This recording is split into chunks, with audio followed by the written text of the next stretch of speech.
Hi, I'm Eddie the Bartender with liquorexam.com and bartender-themed, here to demonstrate how to make a Cuba Libre. Take your bucket glass, fill with ice.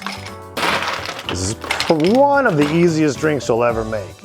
It's literally just rum and cola with a lime. So it's rum and cola with a lime. So 1.5 ounces rum, fill with cola, grab yourself a lime.